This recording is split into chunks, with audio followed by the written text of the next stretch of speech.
Hello, this is Jeff Al Gilbert. Welcome to my live call in my gym, in my home.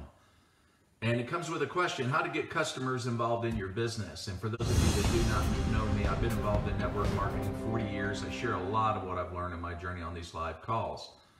I started in this business totally broke. I sold a junk truck to get started, put $200 into my business. Last 28 years, I've been full-time. If you would like to do that, let me tell you something. If you have to work, there's no place like home.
And I'm loving it. So I'm going to acknowledge some people that are going to be joining us, coming out of the woods and saying hi, coming around the campfire. And George, how you doing in New York City? And who else do we have joining us tonight? Let's see who we got here. Okay. Miss Lee in South Korea, nice to see you. Annyeonghaseyo. Good to see you. And who else have we got? Oh, Tamara in Missouri. How are you? Kelly up in Illinois, right? How are you doing tonight? Nice to see you. Markian, nice to see you as well. How are things going for you? Good to see you on the call. And then we have also Rosie from San Antonio, Texas. And Andrina from Texas as well. Good to see you. Yes, Miss Lee. Look at those Korean characters. Love you. Good to see you. Amazing. Arturo, nice to see you as well.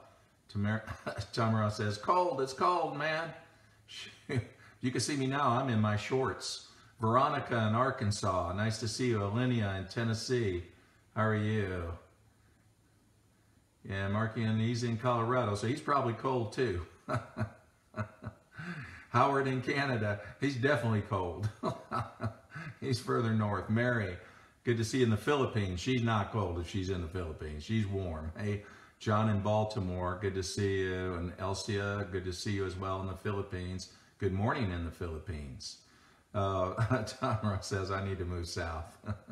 You know, when they go to Florida, then they complain it's too hot. You know, then they move to Tennessee. TJ, we call, nice to see you in Oklahoma. We call those people that leave the north to go to the south and they hate the heat and they come to Tennessee, we call them halfbacks. Like they made half their way back, right? And this is where they settled. Mary in Colorado, good to see you. Jody in Alabama. Prashant in India, it's been a while. Good to see you, Prashant. Glad you're doing well. I know it's warm where he is in India, that's for sure. And Gary, good to see you. Yeah, you know, Tennessee has its advantages, and like Florida too, actually they don't have state income tax. So people like that, you know.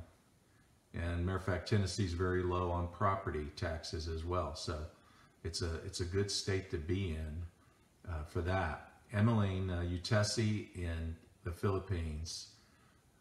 Oh, that's great, Tamara. Good to see. Yeah, okay. And Howard says -4 Celsius, which is warm. Which is warm. Okay. Yeah, okay. So, okay, so, yeah, so good to see everyone tonight. Friday night. Hope you had a good week and probably got together with your family yesterday. And now you're ready to finish out the month. That's all. It's going to finish out when? Next Monday or Tuesday is the first, something like that. You know, so now then you have a month left and the year's gone. The key thing here is end it with speed. End it with speed because you go into January with speed. So I don't think Eden has gotten on, and actually Eden was the one that asked the question about, and I'm going to go ahead and by the way, all of you, if you have a question, post it now in your comments, and George will screenshot it and send it to me, and I'll do my best to give you my version of the answer. Anyway. Let me see, where you go? There we go. And then I'm going to look at the first, yeah. So, okay, so we'll start with Andrina in Texas. She says, I want a lot of people on my team to work with, but I don't want to seem eager either, even if I am. Advice on how to best handle this. So let me see. I want a lot of people on my team to work with. But I don't want to seem eager. Okay, so is there a reason why you wouldn't want to work with people in your team? Why don't you give me some clarity on that, okay? I want a lot of people on my team, to work with. I love my Spanish friends because I can tell, you know, your English is good, but you know, I'm trying to get the flow here. Thing is, clarify it, and then I'll be able to give you a better answer. Now let's go to Eden in Colorado. How would you approach customers and or affiliates? And by the way, George, when she answers it, in case I don't see it, just screenshot it and send it to me. You know, I'm talking about Andrina. So let's go back to Eden in Colorado, and she's the one that gave me the idea to name this video, how do you get your customers in the business? How do you do that? I want to, well, let's finish Eden's question. How would you approach customers and or affiliates to get conversion, get conversation started, or just a general connection that they were brought on by one of your downline who is no longer in the company? Okay. You know, that's good question. Good question. But here's the thing, just reach out to them, because I did that with people many times in my business over the years. I say over the years, so I've been full-time 28 years. So I can tell you that I would just call people in my downline, because you can look at your reports, your back office reports. Many times they have phone numbers and email addresses. I reached out to them. I remember one time I called a girl that I didn't know who she was, but she was somewhere down in the downline. Some people quit, but not everybody quits, right? So I called down there and I found out she was the daughter of the governor of Louisiana. So, and she was in Los Angeles trying to make it as an actress, but she loved the products. And at that point, she was mostly just a customer. She wasn't a builder. So that's what I would do, is just reach out and say, hey, I noticed that you're part of my network. You're in the company. I'm glad to have you. I just wanted to get to know you, reach out to you, see how you're enjoying the products. You'd be very good at that, Eden, because you're good at conversation. Yeah. Now and so it also gave me the idea too here, is that when you have a customer, how do you then move them into your business? And a lot of people get stuck there. They just don't know what to do. They're just, hey, Dr. Edward, good to see you. Good morning he's in Jakarta, Indonesia. Good morning, Dr. Edward. You know, one thing that I did, I learned a lesson, and I best illustrate a point or a truth by a story because I've been around long enough to collect enough. But I remember one time when I was in the state of Maine. If you live in the United States, you know where I'm talking about. That's above New York State, right? Right on the Canadian border. But I was out in the middle of moose country. And so out in the middle of moose country. And so I was meeting one of the leaders at an old wooden schoolhouse that had been built, you know, it was about 100 years old. So that gives you the picture. And it was cold. And screenshot Andrina's comment, George, and send it to me so that way I can go back to her question. Anyway, so I meet this leader at this old schoolhouse, right? And so anyway, it's a cold October night. And when I walk in there, I'm like, okay. And I'm thinking inside, nobody's going to show for this meeting. Nobody's going to show for this meeting, but I'm going to support this leader. You know, we're going to freeze to death, you know, but I'm going to support the leader. And so she's setting up the table at the products and all that. And I go ahead and I brought this blown up version of the compensation plan. So I'm going to explain the business, right? So I put it on an easel next to the table where she puts her products. Anyway, so she says, go ahead and put out 30 chairs. And I looked at her and I said, really? You know, that's a really good example for an upline, right? I said, really? She said, yeah. I thought, okay. So I'll go get these metal chairs, sit it, you know, 30 chairs, you know. Come 7 o'clock, all of a sudden I hear all these doors, boom, boom, boom, boom, all these car doors. Next thing I know, the room is filling. I'm looking, how could anybody even find this place? Anyway, and then I had to put out more chairs. We ended up having around 50 people. And so in the meantime, she did the presentation on the products. The meeting got started. She was doing the presentation on the products, doing an awesome job. Awesome job. But in the meantime, I'm also looking at the people. And every now and then they would look over at that compensation plan. And, you know, I could tell the psychology was not so good, right? And I thought, oh gosh, I am so screwed. I am so screwed. These are not multi-level people. These are not networkers. When she turns it over to me, when you go up there and you explain that compensation plan, you have blown them out. That's it. So I thought, what are you going to do? I've never been in a situation like that. It's a different kind of people. And so when I got up there, when she turned the meeting off, she says, okay, that's the products. Now I'm going to turn the meeting over to our uplines, to my friend who's going to talk now. And so I went up there. First thing I did, I picked up the compensation plan and I put it behind the table.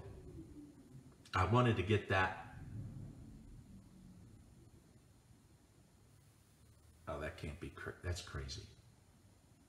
I got some bears outside fighting on the deck. Okay, what does Ray Higdon say? Move forward imperfectly. So what do you do in a situation like that? I'm going to tell you. I hit them. Hang on. With a song from Led Zeppelin. It's called The Immigrant Song. They won't forget it. Okay. I'm ready to launch. Hang on. That should do it. Fire away. Ignite.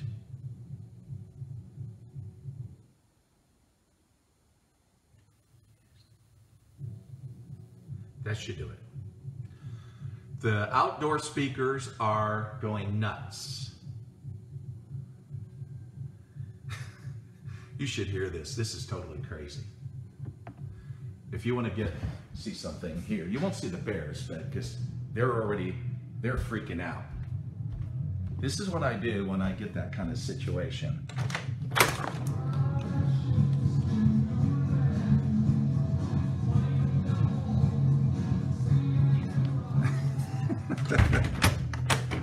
Okay, now that we had that interruption, anyway. Okay, there, that'll take care of that. So, now back to my story. I'm glad you stayed with me for that. That's what I do. I got outdoor speakers. I have Sonos, and I have them like rock speakers also in the front and to the side. And when I have, sometimes I'll have as much, I don't know, 12 bears here at one time, and different families. And then, if a male shows up, then it's Armageddon. The females hate the male, okay? And I usually have about 2 males that will show up. And I don't know what these guys did to these girls, but they have not got over it, okay? So, anyway, hey, Jason. So when they start fighting, I'm always telling them, stop fighting, you know? Anyway, I'll just cut on Zeppelin, full blast, man. They don't like Zeppelin. They don't like it. So, anyway, they don't like Immigrant Song. So, going back to this meeting. So, in this meeting, I like I said, for those of you just getting on, I was in the state of Maine, out in Moose Country, 100-year-old wooden house supporting a leader, and a lot of people showed up, but these were not multi-level people. And after she did a masterful presentation on the products, I knew I was screwed because I had the blown-up version of the compensation plan on the easel, and I thought, oh man, I'm so screwed because they're not, you know, don't do it, Jeff. That's what I thought. Don't do it. Anyway, so I went up there and I took the compensation plan off, put it behind the table so they weren't looking at it anymore. And this is what I said to them. I said, how many of you enjoyed Martha's presentation on the products? And all these hands went up. I said, didn't she do a great job? She did. And I said, now let me ask you a question. How many of you belong to some kind of discount club, like a Sam's Club or a record club? Back then we had record clubs. And I said, and you do that to save money. How many of you do that? Now, I like to get the physiology going, because the more you do that, the more inclined and the more open they are to suggestion about what you're going to say, right? So, and then I said, how many of you like to save money? So instead of paying wholesale for or rather retail for the products, you're paying wholesale. And so, you know, hands went up, people started nodding, you know. And I said, and let me ask you this question. How many of you would like to get your products for free? And I had my hand there, you know, hands are up, get them free, right? Now, how do you get them for free? Now, for those of you that are in a different kind of product line, it doesn't matter, just take the principle. Here's what I said, here's how you get them for free. Can you think of people that you love, you care about, you just cherish them, you just love them to death. You want to have them around you for as long as you can have them around you. Well, then here's what you do. Share these products with them so they can have a long, healthy life and you can enjoy them. Now, every time they purchase, you get paid. And what happens is it ends up equaling out what you're paying out for your products. And that's how you get it for free. So if you like that idea and saving money, then let's just break right now. The applications are in the back. Let's just get them filled out and let's get your orders. And that was it. And that was my business training. You know, guess what? We had 100% sign up that night. 100% sign up. Because I did not complicate it. I did not explain that compensation plan. They were customers. These were people that were interested in the product. And so I learned a lot from that. And I learned that what you have to do is you have to, number one, get people to becoming raving fanatics about your products. That's how you move them from a customer into your business. Is first of all, you're going to have to get them sold on your product. Whatever your product is, that's what you got to do, right? And so in this case, I made it so easy, but I also showed them how they could get it for free. How first they could get a discount. Second, they could get it for free by simply introducing it to a few people. And that's the first step that you have to take with people that you want to move them either into the status of a customer and then move them from customer to a business builder. Now, some of the things that you can do that, how you can get people involved in your business and they don't know that they're involved in your business. There's a psychology and art to it, but it's not difficult. It's not scientific, right? Again, first of all, they have to be sold on the products, right? The important thing is reaching back to them and seeing how they're enjoying those products, right? And then it's really great if you can add them to a Facebook group, even at the time that they become a customer, or even if they're not a customer. Let's say they're just looking at it, they're not sure that they want to be on your product or buy the product. Say, well, I'll tell you what, why don't I add you to a Facebook group and you can see how it's going for everyone else. Now, I want you to understand something, that it's really great to do that because that's the first step. The second step is to get them to engage after they've used your product. That is, you reach back to them and you say, hey, Janet, how's it going on the product? Oh, I just love the product. Well, tell me about it. Why? I mean, I love it too, but you tell me why. And then she goes on and she might share some interesting story. Then you say, well, you know what, Janet, here's what I wish you would do. I wish you would, could you share that in the group? I added you to that group. Would you mind sharing your story, your product journey story, in that group? Would you do that? Now, I'm going to tell you something, friends. If you look at Amazon, Amazon's one of the biggest retail giants out there and will be in the world, right? Have you ever noticed how people are so willing to give reviews? So willing to give reviews. Matter of fact, there's other network marketing companies that, because they don't want, their distributors underselling and creating havoc in the field with other distributors out there, they're moved to basically take control of that, control of their own product, their marketing. The word would be branding. That's the word I'm looking for, their own branding. But they want to control, make sure nobody's underselling. So they might have their products listed at 30% above, ours does, 30% above wholesale. So people, what's great about that is that people who have used the product, love the product, will leave their comments. They can say things about the products, and the government regulatory people won't do anything about it because, again, these are not distributors or people connected with the company. These are simply people who purchase products.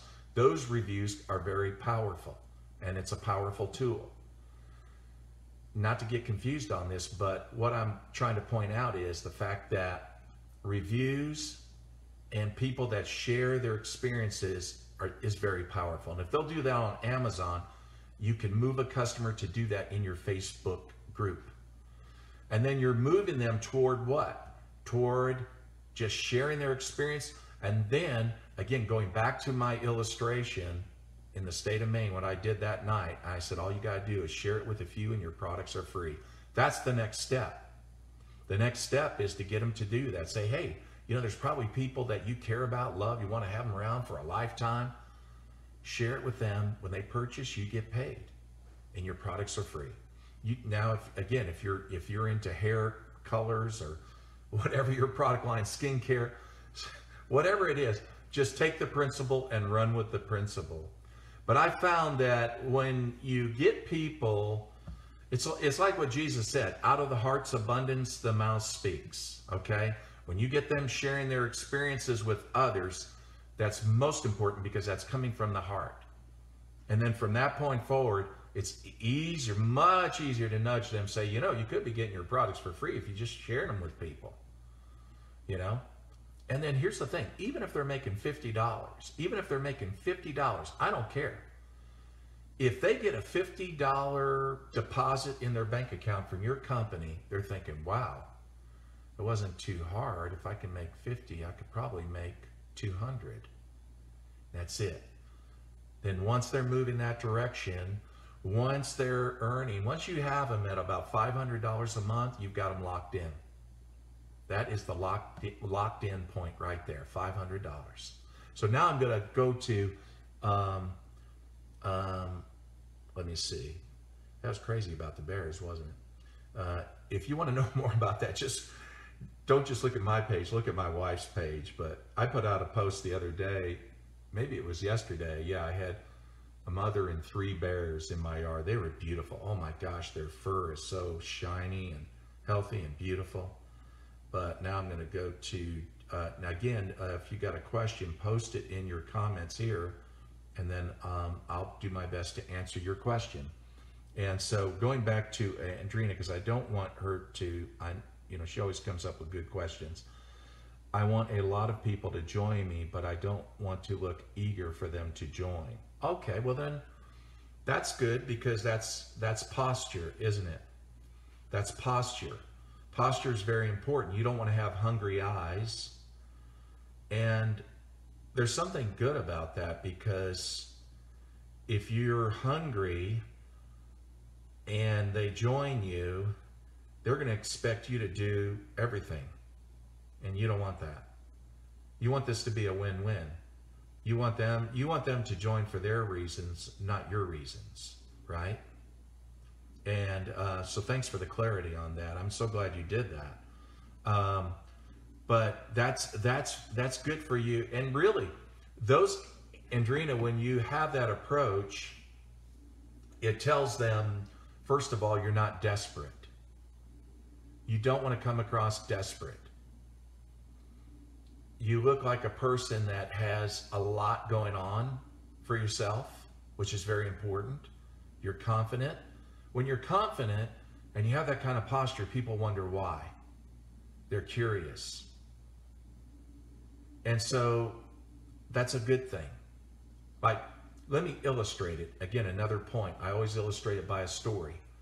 When I was broke, some of you remember my story when I started in 28 years ago. I sold a junk truck to get started. I was broke, right? But one of the first people, well, let me back up. My sponsor told me, and this was before the book Go for No was written. Before that book was written, Go for No. So my sponsor said, hey, go out and get 100 no's and go out, that's what he said, go out and get 100 no's. And I said, go out and get 100 no's? That's negative, man. He said, no, it's not negative, it's positive. Well, how's it positive? By the time you get to 100, you'll be rich. That's positive. Okay, so he's basically saying, don't worry about rejection, or don't get addicted to the outcome of where somebody joins you or not. Don't worry about it. You're going to get there anyway, no matter what. It's written in the stars, right? It's going to happen. Okay, so fine. And so when I prospected this networker and he was arrogant, I was following up with him on some information I had given him.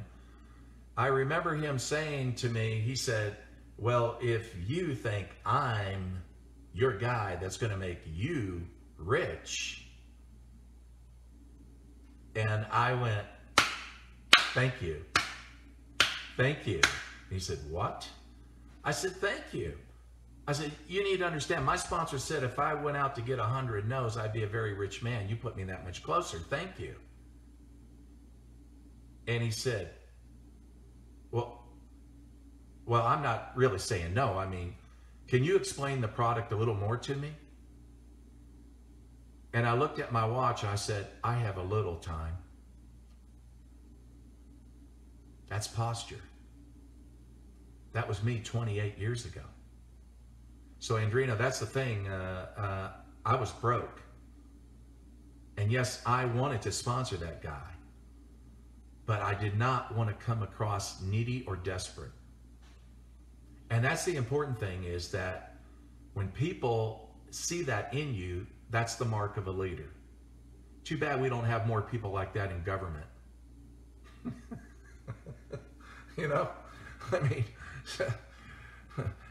I mean, the leadership in it's pathetic, But anyway, so that's the thing. You're coming across as a leader. It's a good thing to do. Now, at the same time, you're getting them to respect you as a person and respect your time. So be careful with that as well. After they come in the business, don't chase them. Give them some things to do. Onboard them. Make sure that they follow through on the things that you ask them to do. Like, get familiar with the basic information about your product and make sure that they're making a list. The basic things, most important. All right, let's see. And let's go to, let's see. Let me see here. And this is from Susie Martinez. Hey, Susie, how are you? She says, why are other networkers pitching me? Well, because you're popular. Yeah, you're popular and you're good looking. I don't know. Why not? Why not? Actually, keep in mind, that's not, think about it. If, you know, scouts for football teams look for who? Football players. They'll go find other teams and they'll look for players and they'll say, hey, why don't you, we're interested in giving you a chance to join our team and, see if we can work together. I mean, it's not uncommon to do that, Susie, actually. But here's the thing, keep in mind, when I got started 22 years ago, my last company, for 90 days, I went from 8 to faint. That's 8 in the morning till I faint, okay? And I put my blinders on. When people called me about another company, I wouldn't give them the time to talk about it, explain it, anything about it. I shut them down right away in a nice way and just say, hey, listen, I'm focused. You can't get anywhere or become successful unless you're a focused person, right? They say, well, yeah, I'm focused. So I wish you well. I really do, man. And let's just definitely stay in touch. I mean, that's the other thing too, is keep this in mind that a lot of people will be, saddling a new horse come January. So don't be surprised if somebody's knocking on your door or wanting to talk to you about a company. Also keep in mind that a lot of people that start in these new companies are going to be looking for another company later on. Those companies aren't going to make it. A lot of people that launch companies shouldn't even be launching companies. I mean, I was in some of those companies many years ago, and I learned that. I learned to do my homework. But that happens. Now, so if you have a question and you want to post it, go ahead and I'll do my best to answer it. Here, Carlos from Texas is asking, how important is it to connect new people to our company? How important it is to connect new people to our company? Well, you always want to do that. Here's the thing. If your income is only based on new people, you're in trouble. So we have a thing called attrition and retention. Attrition is the amount of people you lose. Retention is the amount of people you keep. So you want a big front door and a very, very, very small back door. So don't be just focused on new people. Make sure that you have a system that you're retaining your people. And again, Facebook groups, it's important to do that. Keep in mind, what retains people? Feeling appreciated. Feeling appreciated. Having a culture where people feel welcome. The most important.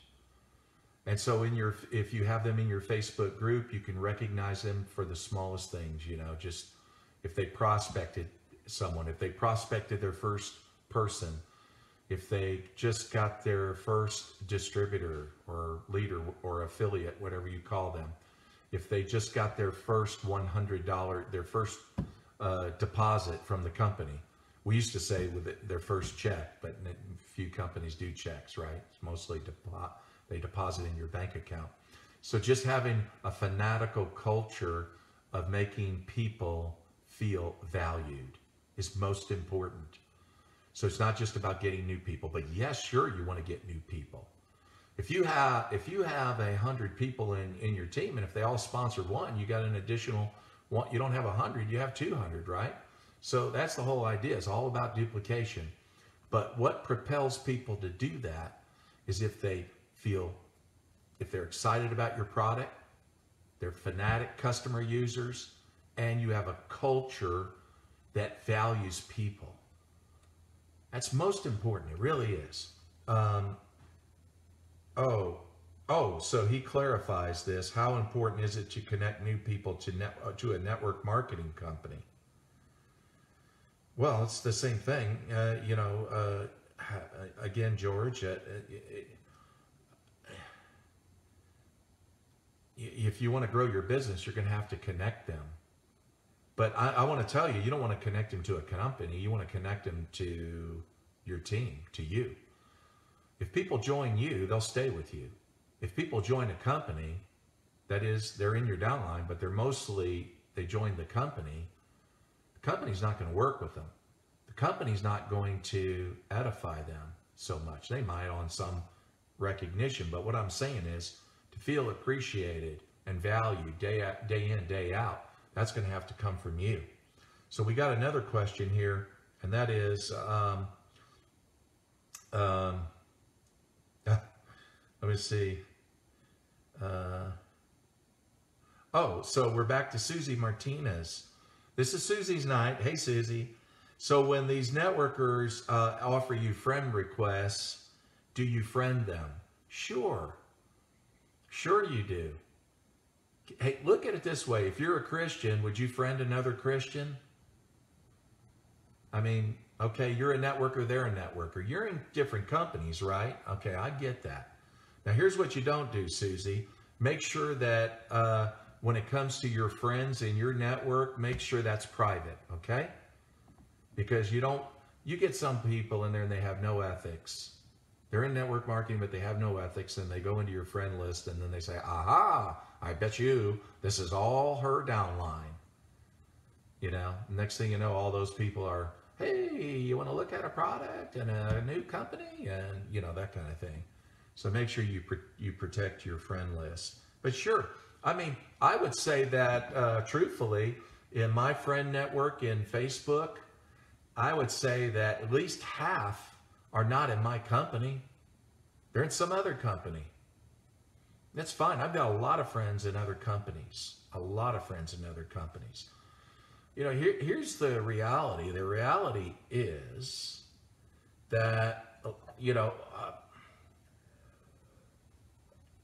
number one, you can learn from other people in other companies. I've learned things from other leaders in other network marketing companies that I appreciated. I appreciate different points of view. Number one.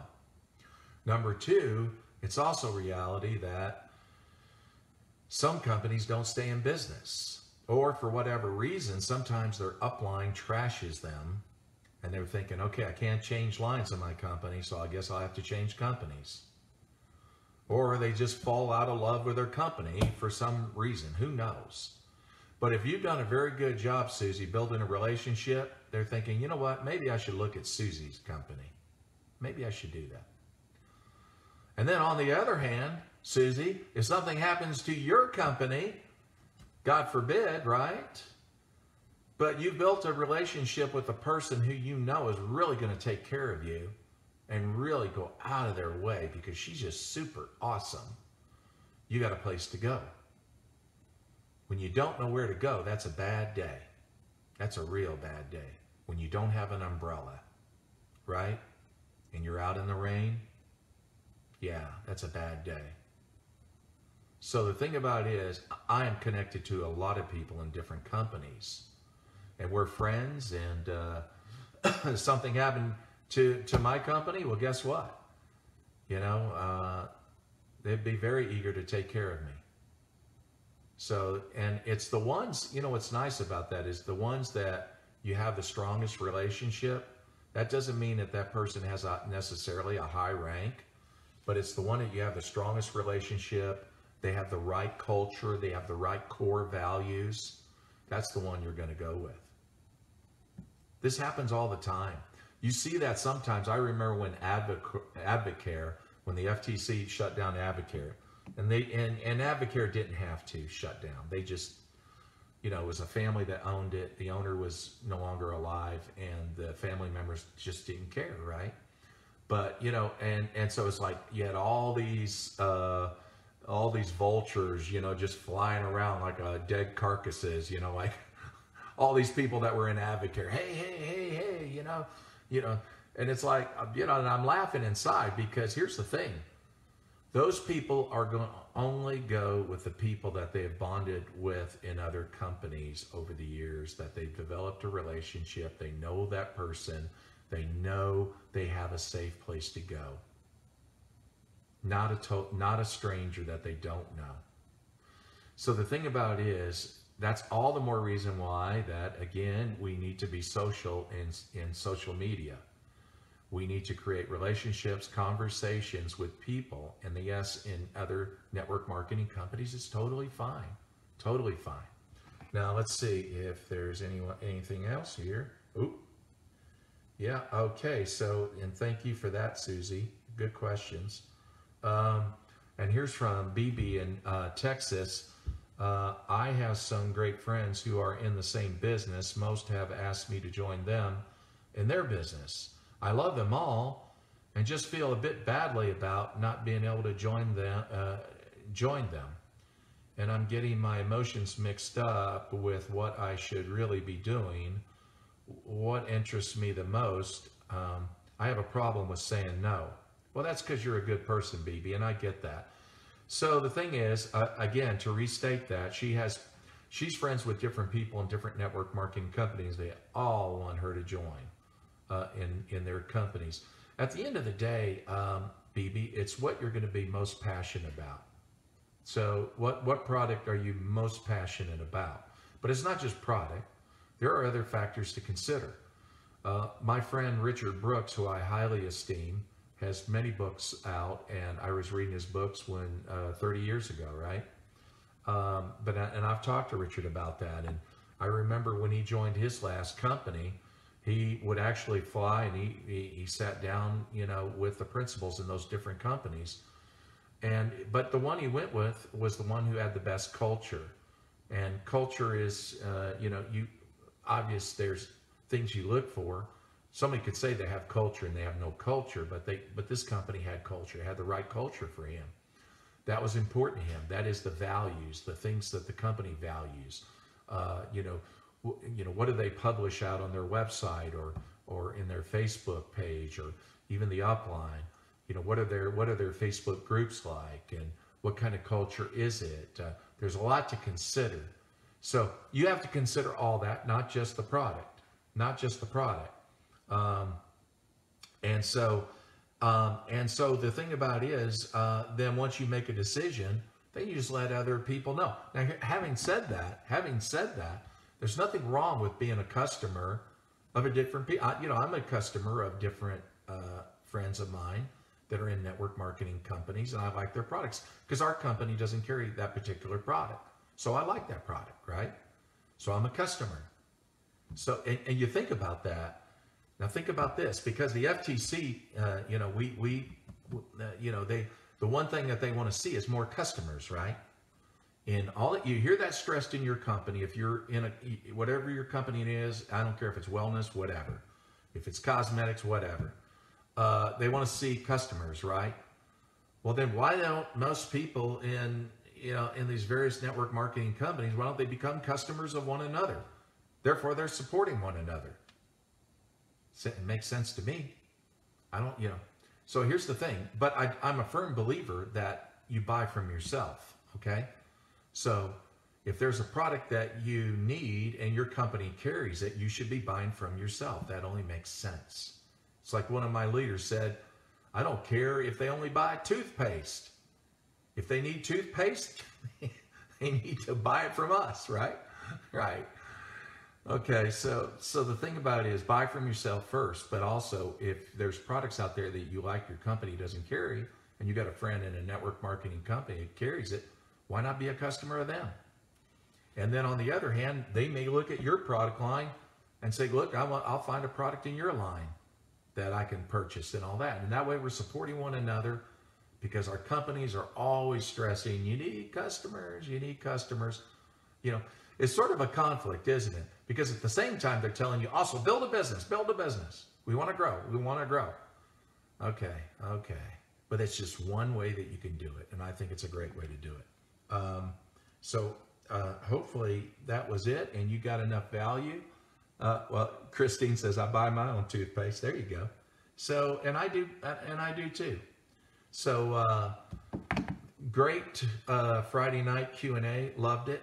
And I appreciate you guys getting on. And I saw Oh yeah. Hey Kelly, oh, you saw the 4-year career? Well, you should have seen me in it then, because Richard put me in that 4-year career. He's such a great guy. Just love Richard. And Mitch, Mitch. Yeah, he's got that book as well. Anyway, how you like my gym, Mitch?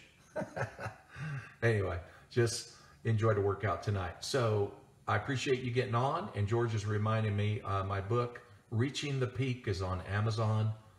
If you haven't got it, it's I have it in English and Spanish. And I appreciate you joining tonight. Have a wonderful weekend, and I'll put out some value tomorrow. Thanks for joining me. Good night.